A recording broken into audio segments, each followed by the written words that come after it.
al mismo tiempo que se resolvía la contratación de naturalistas para que investigaran y enseñaran en la Universidad Nacional de Córdoba, Sarmiento convirtió en realidad la creación del Observatorio Astronómico en Córdoba.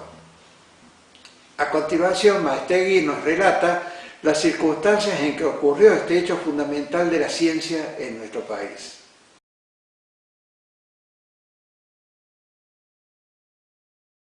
A continuación, Maestegui nos relata cómo la creación de la Academia Nacional de Ciencias y el Observatorio Astronómico trajeron consigo cambios importantes, fundamentales en la universidad. Y por otra parte, tuvo lugar la creación del primer observatorio meteorológico de nuestro país. Es interesante advertir también cómo estas dos instituciones, la Academia y el Observatorio, generaron otras instituciones científicas. Por ejemplo, en la Universidad Nacional de Córdoba, la creación de lo que hoy se llama Facultad de Ciencias Exactas, Físicas y Naturales, se hizo sobre la base de los académicos de entonces. En la década de 1870 se creó la facultad, y es interesante también señalar que hubo al principio una confusión entre la universidad y la academia. ¿A quién pertenecían los académicos? A la universidad. Formalmente, la academia se constituyó después. Hubo el rector Lucero, fue el que, frente a esta confusión que provocaba conflictos internos, decidió la separación de la universidad por un lado y la academia por otro. Y simultáneamente apareció la Facultad de Ciencias Exactas, Físicas y Naturales, que tenía otro nombre, Facultad de Ciencias Matemáticas y Físicas. Y también se crea el Hendrik Weyerberg, fue el académico primer decano de la Facultad de Medicina, creada entonces esa misma década. Por otro lado, por las necesidades de las observaciones astronómicas, Gould fundó la Oficina Meteorológica Argentina, que así se llamaba, que es la base del Servicio Meteorológico Nacional, que hasta 1945 aproximadamente dependía del Ministerio de Agricultura, y que en esa época, alrededor de 1945, pasó a la Fuerza Aérea. Esta fue la primera institución de meteorología que hubo en el país. Sí, sí, fue la creación, la iniciación de la meteorología argentina está ahí, en Córdoba, al lado del observatorio.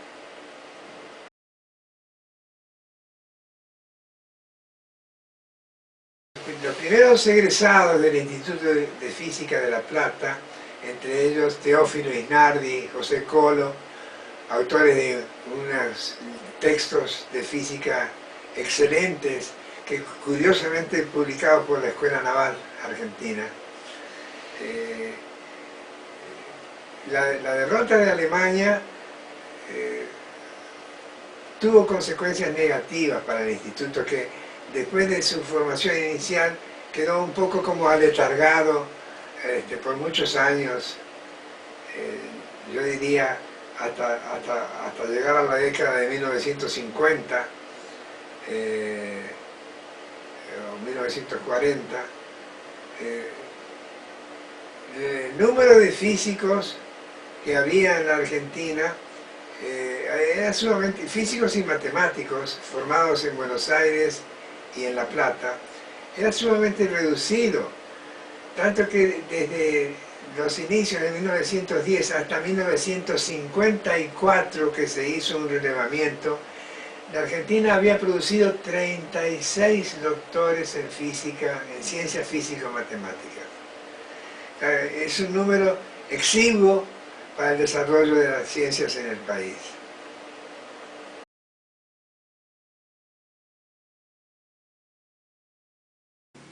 A continuación, Maestegui describe el desarrollo que tuvo lugar en el sistema de educación pública, teniendo como factor principal a los institutos nacionales del profesorado secundario.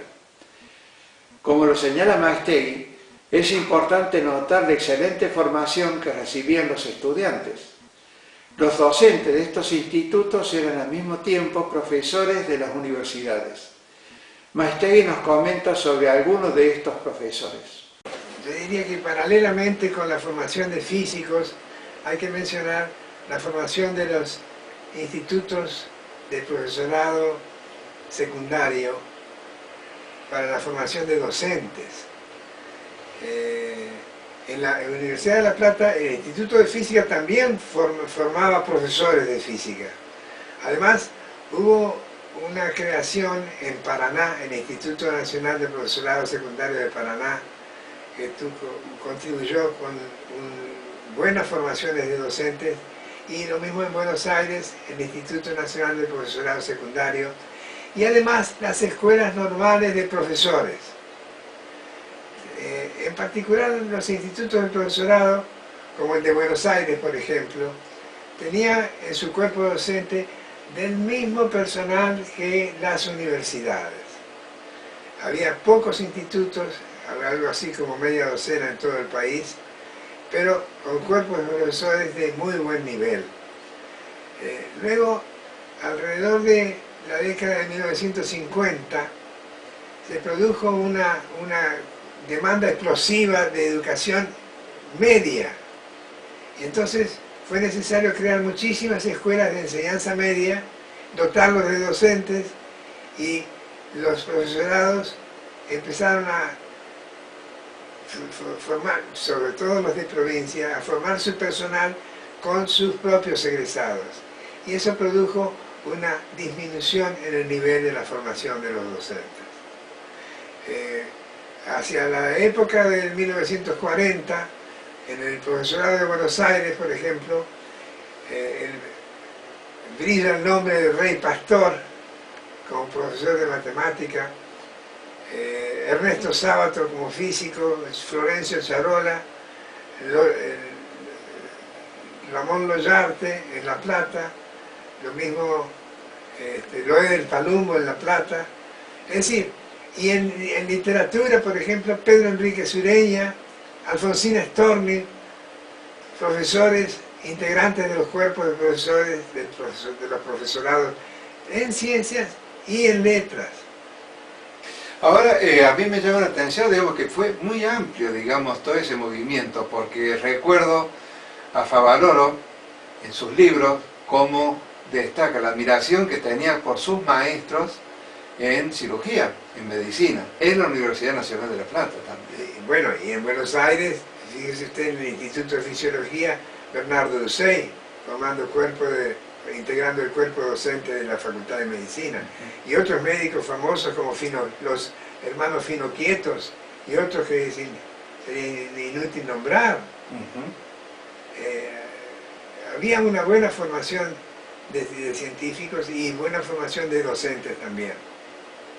En mi opinión personal, es factible identificar los comienzos de la investigación a nivel internacional en matemática en una persona.